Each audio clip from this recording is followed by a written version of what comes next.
आज की सभा के अध्यक्ष महोदय, मंच पर आसीन सभी सदस्यगण, दूर दराज से आए हुए सभी किसान भाई, मातृशक्ति, हमारी जो माताएं बहनाएं यहाँ पर उपस्थित हैं, उन सबको और दूर दराज से आए हुए हमारे अतिथिगण सभी को सादर प्रणाम, सादर प्रणाम, सादर प्रणाम। अब मैं थोड़ा समय लूंगा अपनी बात बताने के लिए। औद्योगिक गलियारा 4 नवंबर 2024 को हमारी प्रथम सभा यहाँ पे हुई। 2 सभाएं पीछे हो चुकी हैं, तीसरी सभा आज हमारे यहाँ पे हो रही है।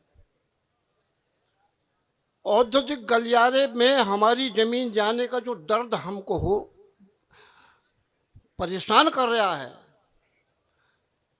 सब परिचित है उससे। मूलभूत समस्या क्या है? कुछ किसान ऐसे हैं, किसी के पास 2 बीघा जमीन है, किसी के पास 5 बीघा जमीन है। बड़े किसान हैं, उन पर ज्यादा जमीन है। कुछ किसान तो ऐसे हैं बेचारे, उस 2 बीघा जमीन में अपनी खेती करके, घास काट के, दूध बेच के अपने बच्चों का लालन पालन कर रहे हैं। कैसे कैसे कर रहे हैं, उनके दर्द को वही जाने। उनकी रोजी रोटी सरकार उनके हाथ से छीनने का असफल प्रयास कर रही है।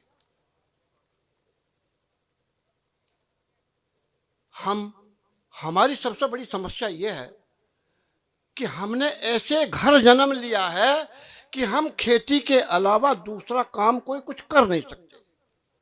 हमारे अगर सोना और हथौड़ी दे दी जाए तो हम सोने का आभूषण बना नहीं सकते।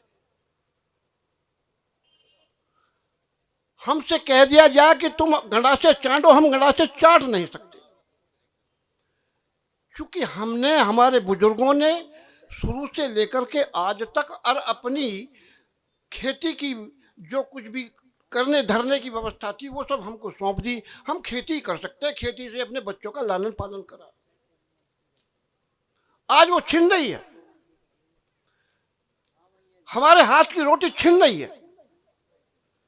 क्यों? मैं चर्चा करूंगा, भूमि अधिग्रहण विधेयक पर भी चर्चा करूंगा मैं। ठीक है, सरकार यदि अपनी कोई योजना लाती है, कोई उपक्रम लाती है, अच्छी बात, खुशी होती है हमको भी उसको देख करके। लेकिन कोई उपक्रम ऐसा हो कि उपक्रम भी फलीभूत हो और हमारा रोजी रोटी भी ना छिने। अब सरकार के पास में 2 ताकतें हैं। पहला है कि अधिग्रहण कर लेंगे, बेनामे से हमारी जमीन ले लेंगे। क्यों? अगर बेनामे से लोगे तो सहमति की जरूरत पड़ेगी। अधिनियम में लिखा हुआ है कि बिना सहमति के आप हमारी जमीन ले नहीं सकते। यदि हम सहमति नहीं देंगे तो गवर्नमेंट के पास में एक ऐसा मजबूत डंडा है जो वो हमारी कमर पर चलाएगा और हम मजबूर हो जाएंगे उसे खाने के लिए। अभी कल परसों मैंने पेपर में पढ़ा, कुछ किसान भाई थे, जमीन नहीं दी उन्होंने, लड़ते रहे। जैसे हम लड़ रहे हैं ऐसे वो भी लड़े। क्या किया शासन प्रशासन ने? क्या किया? भूमि अधिग्रहण की धारा 19(1) के अंतर्गत उस जमीन का अधिग्रहण कर लिया और उनका उस जमीन का पैसा बिना उनकी मर्जी के ट्रेजरी में भेज दिया। अब जमीन का अधिग्रहण भी हो गया, भुगतान भी हो गया और किसान के हाथ पल्ले में पैसा नहीं पड़ा। अब हम क्या करें? देखो, एक बात मैं कहूं, हाथ जोड़ करके मैं सबसे पहले उन नौजवान साथियों से कहूंगा जो अभी न बुजुर्ग हैं और न बच्चे हैं, यदि सरकारी महकमे का एक भी कर्मचारी, एक भी अधिकारी, क्योंकि वो अपना कोई काम करने के लिए फील्ड में आता है तो हम उनको रोक नहीं सकते। वो अपनी ड्यूटी कर रहे हैं, हम इस संगठन के माध्यम से अपनी ड्यूटी कर रहे हैं। उनको अपना काम करने दो, उनके किसी काम में व्यवधान मत डालो।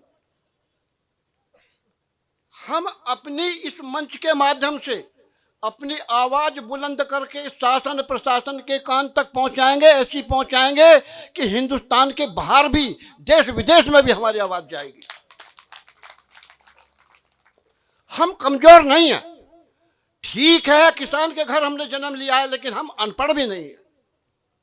तुम हमारी नहीं सुनोगे तो हम न्यायालय का दरवाजा खटखटाएंगे। हाई कोर्ट नहीं सुनेगा, हम सुप्रीम कोर्ट का दरवाजा खटखटाएंगे। मैं आज इसी मंच के माध्यम से सभी को अवगत कराना चाहता हूं, यदि ये इस मंच में एक भी आदमी रह जाएगा तो उसके साथ मैं खड़ा मिलूंगा। यदि कहीं आंदोलन होगा उसके साथ मैं खड़ा मिलूंगा। कोई भी आदमी ये ना माने कि ये आंदोलन आज हो गया कल को खत्म हो जाएगा। आंदोलन चलेगा, तब तक चलेगा जब तक कि हमारी जो मांगे हैं, हमारी बात शासन प्रशासन नहीं मानेगा, तब तक हम ऐसे खड़े रहेंगे। अब मेरा कहना यह है, अभी तो लेखपाल महोदय आए हमारे पास, फिर एसडीएम महोदय आए हमारे पास।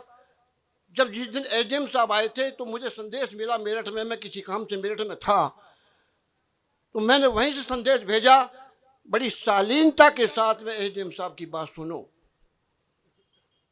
मृदु भाषा में उनसे बात करना, उनको ये ना दिखाना कि हम उद्दंड हैं।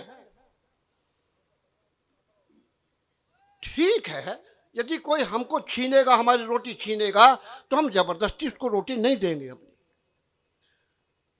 लड़ेंगे, मरेंगे, वहां तक लड़ेंगे जहां तक हमारा खून पसीना उसके काम आएगा। आसानी से अपनी जमीन हम नहीं देंगे।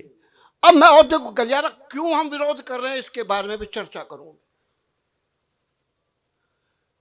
औद्योगिक गलियारा जिस दिन यहां बन जाएगा, पहली बात तो यह है, विदेश की कंपनियां यहां आएंगी। यदि इस बलबूते पर रह रहे हो कि हमें रोजगार मिलेगा, बिल्कुल नहीं मिलेगा। वो अपने ही तकनीशियन, अपने ही कर्मचारी वो स्वयं लाएंगे और फैक्ट्री में लगाएंगे। हो सकता है कि वो आपका मन समझाने के लिए आपके हाथ में डंडा थमा करके चौकीदार बना के खड़ा कर दें। आपको चौकीदार बनना हमें गंवारा नहीं, तो गलियारा बनवाना हमें भी गंवारा नहीं। दूसरी विपदा क्या है,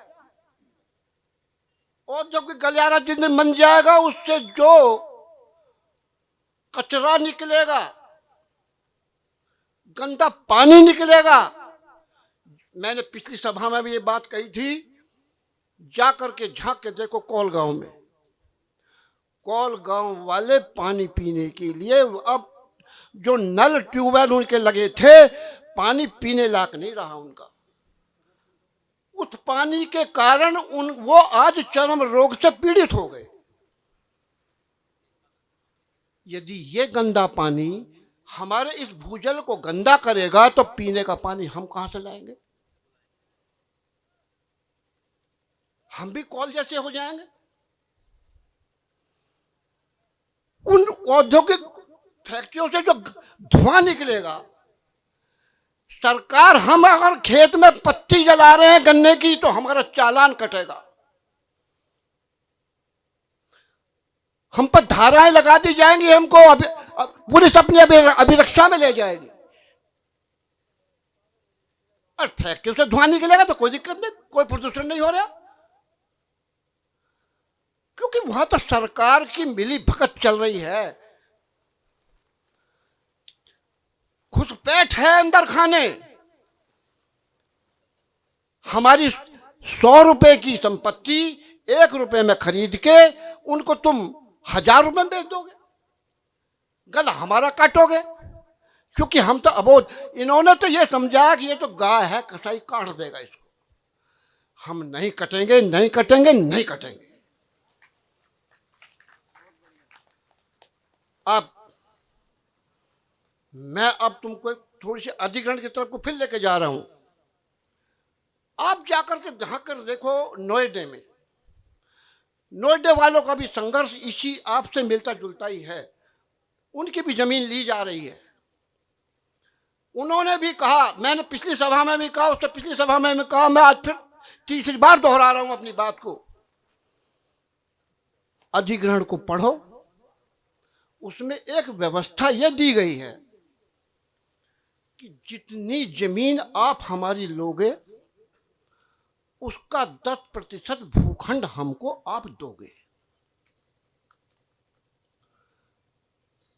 जो किसान भाई हमारे बेरोजगार हो रहे हैं, इनकी 2 बीघे 3 बीघे 4 बीघे 5 बीघे जमीन चली गई, खाने कमाने का जरिया खत्म हो गया, हम इस जमीन का मुआवजा लेकर के इतनी जमीन खरीद नहीं सकते, कम से कम उसको एक रोजगार तो दो। नहीं देंगे, कुछ नहीं देंगे हमको। इसलिए ये हमारा संघर्ष चलता रहेगा, चलता रहेगा, चलता रहेगा। गांव छतरी से किसान भाई ट्रैक्टरों के माध्यम से हमारे बीच में पहुंच रहे हैं। इन्होंने एक आज उदाहरण पेश किया है कि मंदिर के किनारे रहने वाले लोग सबसे बाद में पूजा के लिए जाते हैं, तो इनका हार्दिक स्वागत है। और जो जलपान की सेवा में लगी हुई टीम है, उनसे अनुरोध है कि इनके ट्रैक्टर एक तरफा खड़ा करवाएं और इन्हें जलपान करवाएं। आइए मास्टर जी। मैंने पिछली सभा में भी, उससे पिछली सभा में भी एक गुजारिश की थी,